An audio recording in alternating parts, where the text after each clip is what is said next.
this, I'd like to introduce you to my integrated working model of ADHD that blends together the experience of hundreds of adults with ADHD with our current understanding of the genetics and the neuroscience. Medicine is in the business of disorder and disease, and so it's been with ADHD that all the research and all the focus has been on the struggles and the problems, quite understandably so. However, it doesn't take long to be working with adults with ADHD to see a whole bunch of different traits in those adults, whether positive or negative, differences in worldview, differences in personality, in sense of humour, in the jobs that people do. ADD people are 6 times more likely to run their own business than the normal population.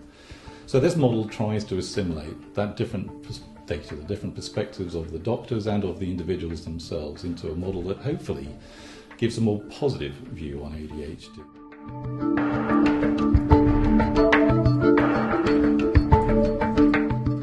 The core issue with ADHD is that our brains are understimulated. The way that we regulate and the way that we manage dopamine in our brains results in the fact that we tend to be less interested, less rewarded and less stimulated generally. We therefore daydream, we get distracted, we get unfocused, and we're just not able to apply ourselves to those things that are mundane and dull. If we're ADHD, it's like being in a desert. We're parched. We're desperate for water. We're on a mission to find the oasis. Our normal companion walking alongside us, they're okay. They've got a backpack full of water and a little tube that they can suck whenever they like. They can linger. They can look at the little lizards on the dunes, and they can spend their time watching the camel train in the distance. We're not listening to them, and we're not paying attention to the lizards. We're on a mission to find the oasis. And once we reach the oasis, we dive in, we quench our thirst, but we're going to stay. We're not going back out into that barren desert again. So it is with ADD. Over the years, we realise what it is that gives us the stimulation that we need. And that stimulation doesn't always come from the things that we should do. It comes from other things that maybe aren't in our best interests. We drive our cars fast. We play video games. We spend hours on the internet. And we maybe use drink and drugs to give us that stimulation too. Something like 60% of people currently in rehab clinics around the world are most likely ADHD. But these differences result in positives too. With that drive to find our oasis, we're much more driven to invent, to explore, and to create.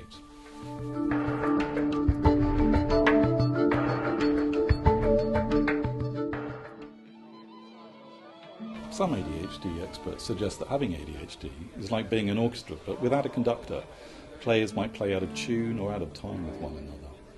In ADHD, we seem to struggle with regulating or managing our emotions. We feel them more profoundly, whether we're more anxious or more sad or maybe overwhelmed. But we can also be more passionate and happy too. We're in the moment with ADHD. We seem to have no clock or calendar built into our heads, so we're late. We don't plan ahead or think ahead as much as others do, and we often procrastinate. We don't connect to those long-term rewards that we might get from doing that essay or studying for the exam or maybe doing the tax return. We don't see the consequences of not doing them either. And finally, we're mavericks, less constrained by rules and regulations, not so driven maybe to conform. This certainly can get us in trouble and often does. But if you look throughout history, there are many examples of people who looked like they were most likely ADHD, whether that was the suffragettes, the Pilgrim Fathers going to the US, or maybe that guy who stood in front of the tank in Tiananmen Square. I like to think of having ADHD as being a little bit more like being a jazz band rather than a classical orchestra with a conductor. It seems that different parts of our brain can work quite well without having somebody waving a stick at them. And sometimes, just sometimes, we can produce something truly original and unique.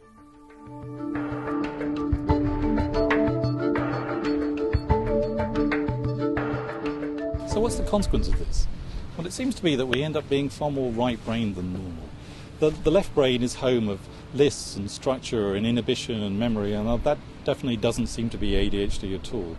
The right brain, that's home of big picture seeing and making connections and seeing patterns, and that is the experience, I think, shared by most adults with ADHD. If you look at a young Edison, the inventor of the light bulb, homeschooled as a kid because he was so hyperactive in school, invented so many different devices and many that fell by the wayside too. Another ADDer, young entrepreneur, put together the idea of selling records, but through mail order, that's resulted in a multi-million-pound business around the world. So ADD doesn't necessarily mean failure or problems, but the problems of ADHD and the problems of our inability to use our left brain as we might that definitely can get in our way. That can cause us problems at school and in work, in our relationships and with addictions. However, if we embrace the right brain, much like this willow tree is here, it's found its niche, needs to live by water, and with ADD we need to find a job, schooling, education that plays to our strengths, that allows us to be creative and imaginative, but also doesn't demand too much of us in terms of order and structure and memory and systems and so on.